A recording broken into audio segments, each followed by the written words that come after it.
Ever since I was a teenager, I fell in love with science, and I still do.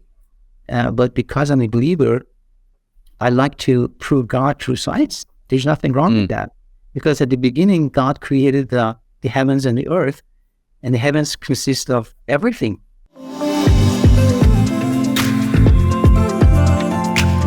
Hello everyone, Jeff here with Jews for Jesus. Many people use science to disprove God's existence. Yet our guest Moris Niknam, who has a Masters and Ph.D. in chemistry and has worked in the scientific field for 37 years, says that science actually proves God's existence. Want to hear how? I do. Well, without further ado, let's get into the conversation. So Moris, thank you so much for joining us on the program. Thank you so much for having me. I'm so blessed. My pleasure. Yes, me too. The word proof is a very heavy word to use when it comes to talking about God, but you seem very confident to use this word when describing the revelation of God through science. Can you explain to our audience how, through your extensive work and your research and study, how does science actually prove God's existence, since the core of science, as we know, is based on tangible evidence? Yes. Well, before we know that, we have to define what science is. And science is basically another word, scientia, for knowledge. And what scientists are doing, they're doing the best they can do, not perfectly, to understand how everything is, it came to being, the beginning of the universe, the nature of the matter, to find out the chemistry or physical realms or physical forces behind the universe. So what they do, they bring theory. Every science that we do, no matter what it is, chemistry, physics, mathematics, anything, we have to have a theory first. And then through that theory, we do experimentation, we do testing, and then we bring data with numbers, graphs, and things like that. And then we prove it that these things that we're looking for through science exist. For example, when we look at the compound, let's say water, that consists of hydrogen and oxygen. So what scientists will do, will theorize that there are two molecules or two atoms are in these molecules, one hydrogen and oxygen. And then through that, we do some experimentation, and then we see, aha, so the molecule is H2O is water. So that's what we have it. But what they don't say is that we cannot actually see it, the atoms, under any microscope, anything. But we'll believe it because we have the data in here. And it got me to know that, okay, so if science is doing so much, because I love science and I never disagree with anything in science, because ever since I was a teenager, I fell in love with science, and I still do. But because I'm a believer, I like to prove God through science. There's nothing wrong with that. Because at the beginning, God created the heavens and the earth, and the heavens consist of everything, galaxies with stars and all of that. So how did it begin? That's what we have to think about it. So what scientists will say that the whole universe started with a single point, a single entity that created the whole thing.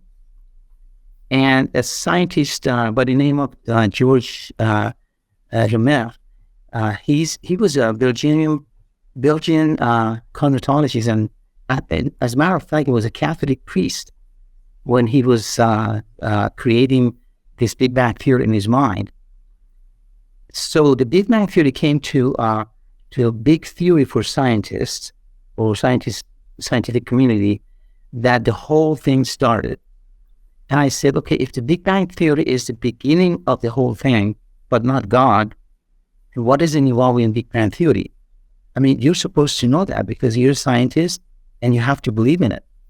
So the Big Bang theory is just the universe begins with a single point and then explodes into the matters and everything.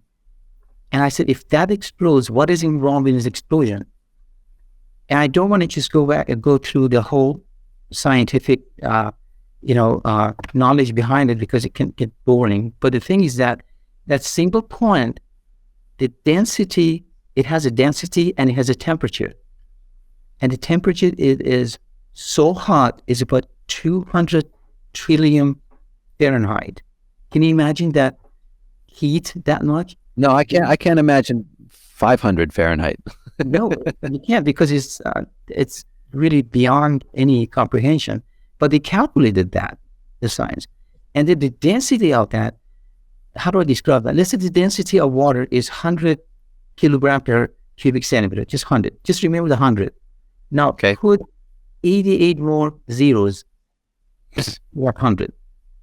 That's the density of the Big Bang theory.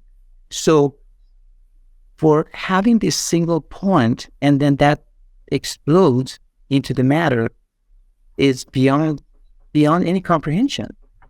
But again, science approved through data that Big Bang theory is the best.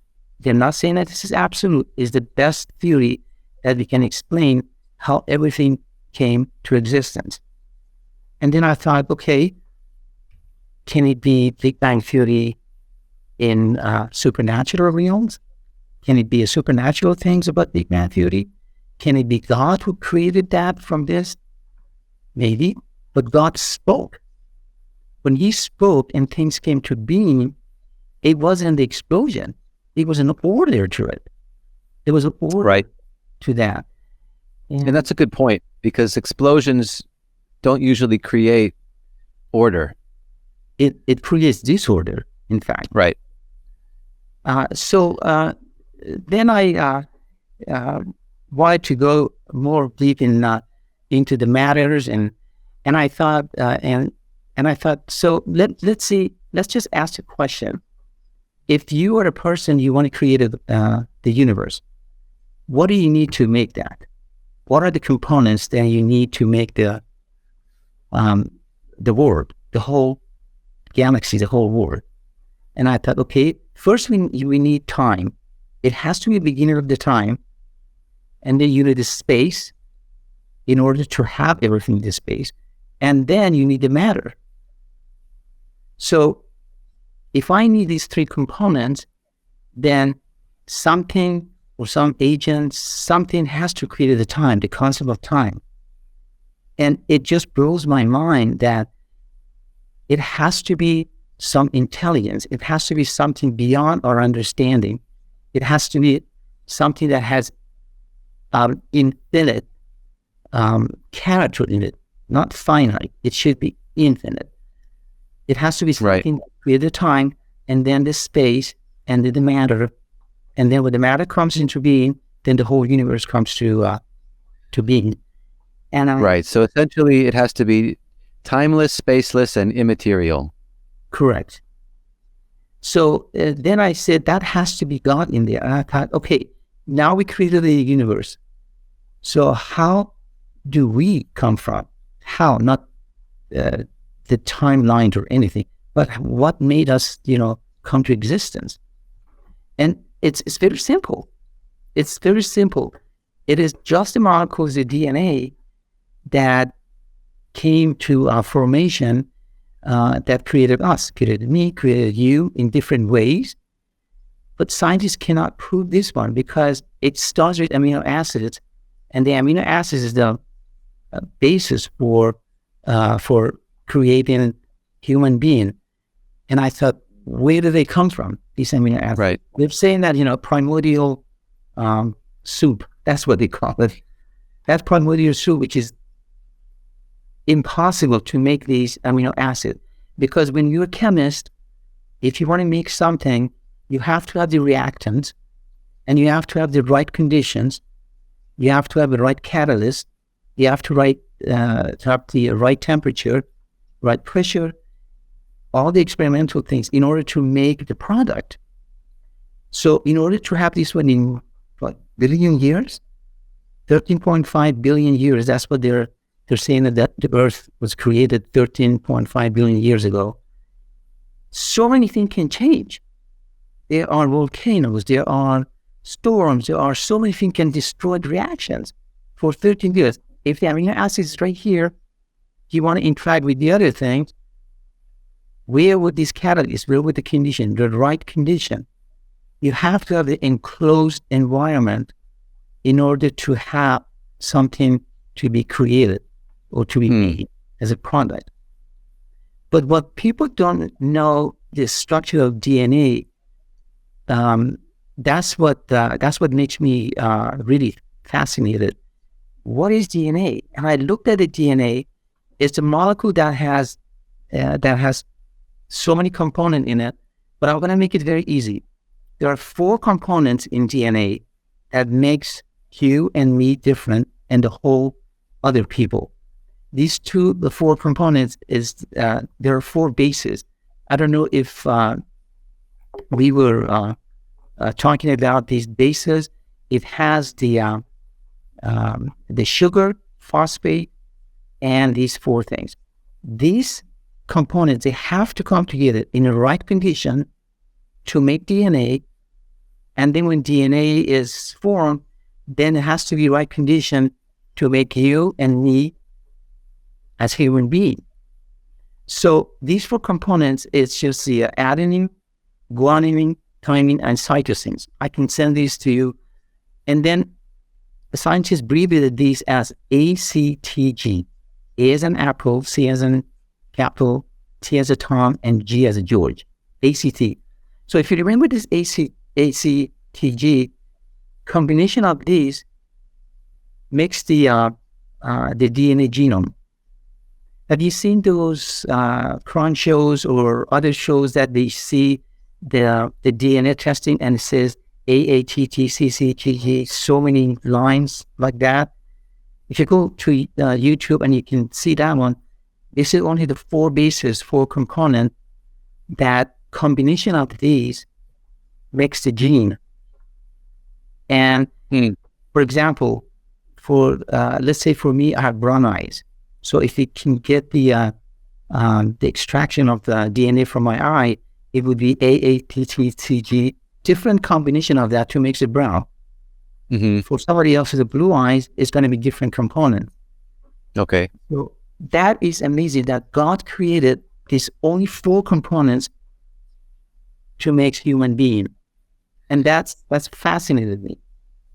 Well, Moris, some people would say that that time is, given enough time, all of these things could happen. But based on what you're saying, what I'm hearing is that the forces of nature and time and the conditions necessary actually go against the evolution of these molecules into actually living things, even the most simple cell. Correct. Well, you mentioned that evolution. That's another thing that I studied and I taught it. In fact, I taught evolution in Christian schools. People would say, "You can't do that." I said, in order to understand the